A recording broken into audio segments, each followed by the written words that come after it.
कुछ बताएंगे? 112 में था हिसाब किताब वाला। हिसाब किताब वाला था। 117 में क्या था? 117 में था टैक्स हाँ वसूलने वाला। टैक्स। वसूलने हाँ, वाला कर था। सुनने वाला। अच्छा। और कंसोलिडेटेड फंड ऑफ इंडिया का आर्टिकल क्या था, सीएफआई का? 266 267 था। क्या था? टू मेरे स्क्रीन सिक्सटी सिक्स मेरा स्क्रीन दिख रहा है अब? क्या मेरा स्क्रीन दिख रहा है आप लोगों को अब? नहीं सर, अभी नहीं। नो मतलब स्क्रीन से क्या ही दुश्मनी है आप लोगों का, समझ में नहीं आता। ये दिखता ही नहीं है आप लोगों को। कई बार तो रिकॉर्ड नहीं होता है सही से। ये दूसरा सॉफ्टवेयर लेना बहुत जरूरी है। अभी दिख रहा है सर। मुझे नहीं दिख रहा है। आगे तो हम्म। चलिए, और कुछ आर्टिकल के बारे में बताइए। पब्लिक अकाउंट का आर्टिकल क्या था वो बताइए। 266 का 2 सर। 266 का 2। देखिए, उसमें जो भी नए बच्चे हैं वो पेशेंटली ध्यान से सुनेंगे। चूंकि ये बजट का क्लास चल रहा है, इकोनॉमिक्स का क्लास है, बजट का क्लास है। आप बहुत बीच में ज्वाइन किए हैं तो शायद कुछ बातें समझ में आए और कुछ बातें समझ में नहीं आए। इससे आप बिल्कुल भी इस चीज को नहीं लीजिएगा कि मुझे ये भारी सब्जेक्ट है, या मैं पढ़ नहीं सकता हूँ, या मैं पढ़ नहीं सकती हूँ। इसको इस तरीके से नहीं लेंगे। आपको समझ में आए तो भी, नहीं समझ में आए तो भी, चीजों को ध्यान से सुने और समझने का प्रयास करें।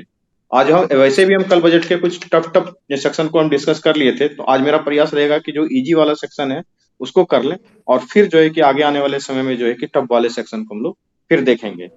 तो आज हम लोग शुरुआत करते हैं बजट के इतिहास से। तो किसी को इतिहास, बजट के इतिहास के बारे में अगर कुछ पता हो कि भारत में बजट कब स्टार्ट हुआ था, उसके बाद फिर वर्ल्ड लेवल पे बजट कब आया था, ये एंशियंट पीरियड में बजट कब आया था, फिर जो मॉडर्न पीरियड में बजट का कब क्या है इतिहास, किन्हीं को अगर कुछ पता हो बजट के इतिहास के बारे में तो बताएं, फिर हम बताएंगे।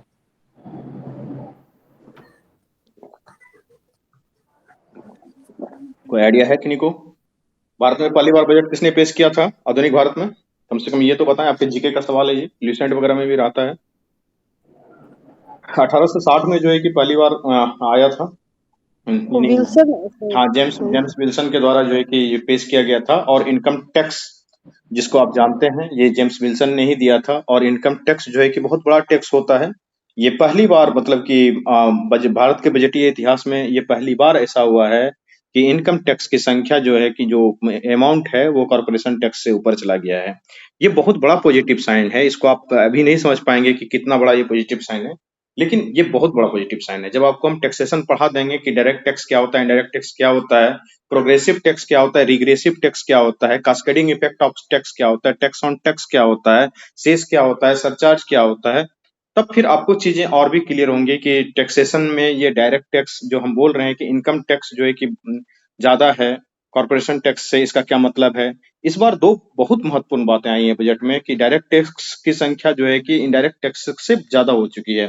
आप जानते हैं हमारे यहाँ जो है कि इनडायरेक्ट टैक्स, जो सबसे बड़ा इनडायरेक्ट टैक्स है वो जीएसटी है, गुड्स एंड सर्विस टैक्स, जो कि 1.6 लाख करोड़ पर मंथली से पार कर गया है। 2018-19 के आसपास ये 90 लाख करोड़ के आसपास मंथली रहता था। अभी गवर्नमेंट ऑफ इंडिया का जो जीएसटी कलेक्शन है पर ईयर, पर मंथ, वो 1.6 लाख करोड़ से ज्यादा है। ये एवरेज है। ये बहुत इंपॉर्टेंट आंकड़ा है, आप इसे नोट कर लें। मैं पीडीएफ में इसे शामिल नहीं किया हूँ, आप इसे नोट कर लें। एक दो बात नोट कर लें प्लीज, अगर किताब कॉपी लेके बैठते हैं पढ़ने तो, कि पहली बार जो भारत में बजट पेश किया गया है वो जेम्स विल्सन के द्वारा किया गया है। इनकम टैक्स भी उन्होंने ही दिया था 1860 में, जेम्स विल्सन ने। उसमें जिसकी आय 200 रुपये से ज्यादा होती थी उसके ऊपर अंग्रेजी सरकार, अंग्रेजी हुकूमत इनकम टैक्स लगाया करती थी। और जेम्स विल्सन ने मरने से पहले एक लाइन बोला था, ये आप मेंस में यूज कर सकते हैं या एसे में यूज कर सकते हैं। उनकी जीवनी के बारे में थोड़ा सा पढ़ रहा था, उसमें पता चला है कि उन्होंने कहा था मरने से पहले, एक नोट में लिख के गया था कि take care of my income tax, यानी कि मेरे द्वारा दिए गए इस इनकम टैक्स के प्रस्ताव को ध्यान से ध्यान रखना। इनडायरेक्ट टैक्स जो है गरीब के लिए बहुत ही घातक होता है। डायरेक्ट टैक्स जो है कि बहुत ही सही रहता है। डायरेक्ट टैक्स प्रोग्रेसिव टैक्स होता है। ये चीजें शायद समझ में आए तो भी ठीक है, और नहीं भी समझ में आए तो भी ठीक है। चिंता नहीं करना है, ये पूरा समझाएंगे। इस बार के बजटरी एलोकेशन में जो है कि मनरेगा का आवंटन 47 लाख करोड़ क्या कहते हैं, नहीं 27 लाख करोड़ का तो पूरा बजट है। मनरेगा का आवंटन घटाया गया है, ये थोड़ा सा मतलब कि दुखद है, इस तरीके से नहीं होना चाहिए था। मनरेगा आप जानते हैं कि जो ग्रामीण क्षेत्र में बेरोजगारी के लिए बहुत ही बड़ा एक योजना है, बहुत बड़ी स्कीम है, जो यूपीए 2 में लाया गया था। यूपीए 1 में ही लाया गया था, यूपीए 2 में नहीं। डॉक्टर मनमोहन सिंह प्रधानमंत्री थे उस टाइम पे, उन्होंने मनरेगा का घोषणा किया था और अब मनरेगा घर हर गांव-गांव में पहुंच चुका है। आपको पता होगा मनरेगा के बारे में। आप लोग जानते हैं मनरेगा क्या है?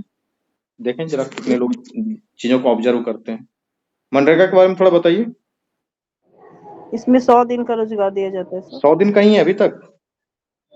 सर 150 दिन हो गया है, बड़ा हाँ, है। बताइए जरा मनरेगा के बारे में बताइए। आशुतोष कौन बताना चाह रहे हैं? 2009 में आया, पहले नरेगा था 2006 में आया था जो, उसी का नाम बदल कर 2009 में मनरेगा हो गया। और उसमें 100 दिन का, पूरे साल में 100 दिन का रोजगार मिलता था, अब 150 दिन का हो गया है सर। अच्छा। इसमें राज्य और केंद्र दोनों मिलके शायद 60-40 का रेशियो है। अच्छा 60-40 का रेशियो है। और कोई बोले? आशुतोष कुछ बोलना चाह रहे थे मनरेगा के बारे में? जी सर,